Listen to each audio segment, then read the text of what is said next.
Nous avons tous vécu des moments où une émotion semblait persister bien après que la situation initiale soit terminée. Que ce soit une colère après une dispute ou une tristesse après une perte, comprendre pourquoi et comment les émotions durent peut nous aider à mieux les gérer. Aujourd'hui, nous allons explorer la nature éphémère des émotions, les raisons pour lesquelles elles peuvent durer plus longtemps que prévu, et les différentes stratégies de régulation émotionnelle qui peuvent nous aider à mieux gérer ces sentiments. Nous examinerons d'abord les caractéristiques des émotions et leur durée naturelle. Ensuite, nous discuterons des processus cognitifs qui peuvent prolonger les émotions. Enfin, nous nous pencherons sur les méthodes de régulation émotionnelle, telles que la méditation, la pleine conscience et la thérapie cognitivo-comportementale. Les émotions sont des réactions brèves et intenses face à des stimuli internes ou externes. Les émotions jouent un rôle crucial dans notre survie et notre bien-être en tant que réponse adaptative à des événements importants ou menaçants. Elles sont souvent de courte durée et servent à nous préparer à agir rapidement. Par exemple, la peur, qui est une émotion primaire, déclenche une réponse de combat ou fuite lorsque nous faisons face à une menace immédiate. Cette réaction est due à une activation rapide du système nerveux autonome, qui prépare le corps à réagir face à un danger. Cette réponse rapide est essentielle pour notre survie, car elle nous permet de prendre des décisions instantanées, comme fuir devant un prédateur ou se défendre face à une agression. Les émotions telles que la peur, la colère ou la surprise sont conçues pour être transitoires. Elles nous aident à répondre efficacement à des situations spécifiques. Par exemple, une montée d'adrénaline lors d'une situation stressante prépare le corps à une réaction physique, comme une fuite rapide. Une fois que l'événement déclencheur est résolu, l'émotion diminue généralement. Cette nature éphémère est adaptée à des stimuli immédiats et urgents qui nécessitent une réponse rapide. Les émotions primaires comme la peur, la surprise et la colère sont généralement de courte durée, conçues pour inciter à une action immédiate. Les émotions primaires, telles que la peur, la surprise et la colère, sont des réponses émotionnelles fondamentales qui apparaissent en réaction à des stimuli spécifiques. Ces émotions sont souvent brèves et intenses, conçues pour nous motiver à agir immédiatement pour protéger notre bien-être. Par exemple, la peur face à une menace imminente active une série de changements physiologiques, accélération du rythme cardiaque, augmentation de la vigilance, pour nous permettre de réagir rapidement. La peur se manifeste face à un danger imminent et incite à une réponse rapide, soit en fuyant, soit en se défendant. Elle dure généralement de quelques secondes à quelques minutes, juste assez de temps pour évaluer la menace et réagir. La surprise est déclenchée par un événement inattendu et nous prépare à une réaction rapide pour comprendre et répondre à la nouveauté de la situation. La surprise est généralement de courte durée, disparaissant une fois que l'événement est compris et intégré. La colère survient souvent en réponse à une injustice ou à une frustration et peut motiver une action corrective ou défensive. La colère est conçue pour être temporaire, se dissipant une fois que le problème est résolu ou que la situation est confrontée. Lorsqu'une émotion persiste au-delà de sa durée initiale, elle est souvent prolongée par des processus cognitifs tels que la rumination. Cependant, les émotions ne disparaissent pas toujours après leur durée initiale. Lorsque les émotions persistent, cela peut être dû à des processus cognitifs qui prolongent leur impact. Par exemple, la rumination est un processus par lequel une personne repense de manière répétée et souvent négative à un événement ou à une situation. Cette tendance à ressasser les pensées liées à l'émotion peut prolonger l'état émotionnel au-delà de sa durée initiale. La rumination est un processus cognitif où l'individu réfléchit continuellement à des événements passés ou à des situations stressantes. Cette réflexion incessante peut intensifier et prolonger les émotions négatives, comme la tristesse ou l'anxiété, parce que l'individu continue à se focaliser sur les aspects négatifs. D'autres formes de réflexion, telles que l'anticipation des conséquences futures ou la réflexion sur la cause d'une émotion, peuvent également prolonger l'émotion en maintenant l'attention sur l'événement déclencheur ou ses impacts à long terme.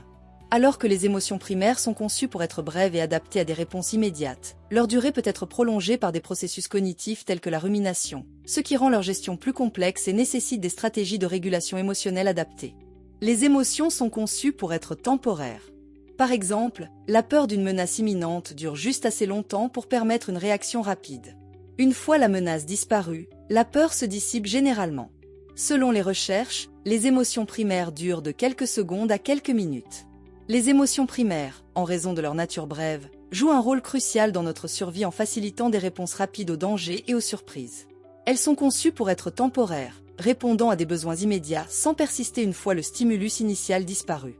Lorsque les émotions persistent, c'est souvent dû à des processus cognitifs tels que la rumination. La rumination est le fait de repenser continuellement à des événements passés, ce qui peut prolonger l'émotion initiale. Par exemple, la tristesse liée à la perte d'un être cher peut durer des semaines, car elle est ravivée par des souvenirs et des pensées sur la personne disparue. Les émotions peuvent devenir persistantes lorsqu'elles sont amplifiées par des processus cognitifs. Ces processus, tels que la rumination, permettent aux émotions de dépasser leur durée initiale. Pour gérer la durée et l'intensité des émotions, diverses méthodes de régulation émotionnelle peuvent être efficaces. La méditation aide à développer la conscience et à observer les émotions sans s'y attacher, réduisant ainsi le stress et l'anxiété. La pleine conscience permet d'observer les émotions sans jugement, ce qui aide à réduire la rumination. Enfin, la thérapie cognitivo-comportementale, TCC, modifie les pensées négatives qui prolongent les émotions, aidant ainsi à traiter les troubles émotionnels persistants. Pour gérer et réguler la durée des émotions, plusieurs techniques peuvent être utilisées efficacement. La méditation aide à développer une conscience accrue de ses pensées et émotions sans y réagir de manière automatique. En observant les émotions sans jugement, les individus peuvent réduire le stress et l'anxiété.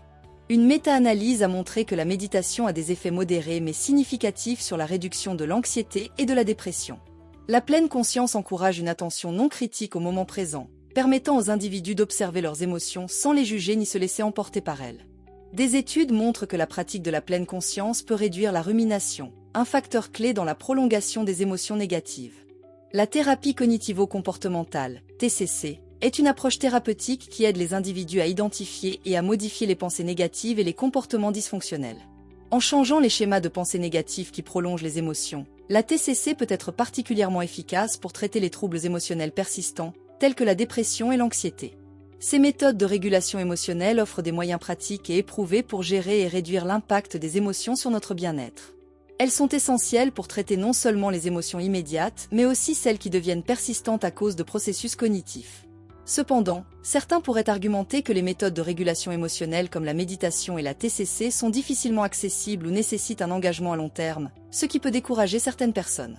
Il est vrai que des préoccupations sont soulevées concernant l'accessibilité et l'engagement requis pour des méthodes comme la méditation et la thérapie cognitivo-comportementale, TCC. Voici les points souvent cités comme contre-arguments. La méditation et la TCC peuvent sembler inaccessibles pour certaines personnes en raison des coûts associés aux séances de thérapie ou aux programmes de méditation guidée. Les séances de TCC peuvent nécessiter une couverture d'assurance ou des frais personnels qui peuvent être un obstacle pour certains individus. La méditation, en particulier, peut nécessiter un engagement régulier pour obtenir des bénéfices durables. De même, la TCC implique souvent une série de sessions thérapeutiques qui demandent du temps et de la constance, ce qui peut décourager ceux qui recherchent des solutions plus rapides ou immédiates.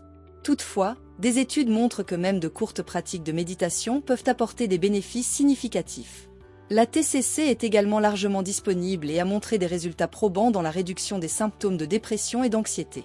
De plus, l'accessibilité de ces méthodes s'améliore avec la montée des applications de bien-être et des ressources en ligne, rendant ces techniques plus accessibles au grand public.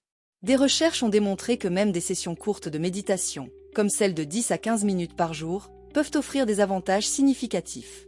Par exemple, une étude publiée dans JAMA Internal Medicine a révélé que la méditation, même lorsqu'elle est pratiquée brièvement, peut réduire le stress, l'anxiété et la dépression. Goyal et al., 2014. Cela montre que des engagements de courte durée peuvent tout de même produire des effets positifs. La thérapie cognitivo-comportementale est de plus en plus accessible grâce à la disponibilité croissante de thérapeutes formés, des programmes en ligne et des applications de TCC. Des plateformes telles que Moodfit et BetterHelp offrent des services de TCC à des coûts réduits et avec plus de flexibilité que les séances traditionnelles en personne. Ces options rendent la TCC plus accessible à ceux qui pourraient ne pas avoir les moyens ou le temps pour une thérapie traditionnelle. La TCC est soutenue par une abondance de preuves scientifiques qui montrent son efficacité pour traiter divers troubles émotionnels, y compris la dépression et l'anxiété. Une revue de méta-analyse dans Cognitive Therapy and Research a confirmé que la TCC est particulièrement efficace pour réduire les symptômes de ces troubles. La montée des applications de bien-être et des ressources en ligne a grandement amélioré l'accessibilité de techniques de régulation émotionnelle. Par exemple, des applications comme Headspace et Calm fournissent des méditations guidées et des outils de pleine conscience qui sont accessibles à un large public et souvent à faible coût. Ces ressources facilitent l'intégration de la méditation dans la vie quotidienne, même pour ceux qui ont des emplois du temps chargés. Bien que l'accessibilité et l'engagement peuvent être des obstacles perçus, les données montrent que même des pratiques de méditation courtes sont bénéfiques et que la TCC est de plus en plus accessible grâce aux nouvelles technologies. L'augmentation de l'offre de ressources en ligne contribue également à rendre ces méthodes de régulation émotionnelle plus accessibles et efficaces pour une grande variété de personnes. En résumé, bien que les émotions soient généralement éphémères, elles peuvent persister à cause de la rumination et d'autres processus cognitifs. Les méthodes telles que la méditation, la pleine conscience et la TCC sont efficaces pour réguler les émotions et améliorer notre bien-être. Comprendre la durée des émotions et utiliser des techniques de régulation appropriées nous permet de mieux gérer notre équilibre émotionnel et de répondre plus efficacement aux défis de la vie. À l'avenir, il serait intéressant d'explorer comment ces méthodes de régulation émotionnelle peuvent être intégrées dans les politiques de santé publique pour améliorer le bien-être général, notamment dans les environnements stressants comme le travail ou les établissements d'enseignement. Si cet épisode de podcast vous a été utile, ou si vous avez des expériences ou des techniques de régulation émotionnelle à partager, je vous invite à laisser un commentaire. N'oubliez pas de partager cet épisode avec ceux qui pourraient en bénéficier. Et surtout, abonnez-vous pour ne pas manquer les prochains épisodes. Ensemble, continuons à explorer et à discuter de ce sujet essentiel pour notre bien-être collectif.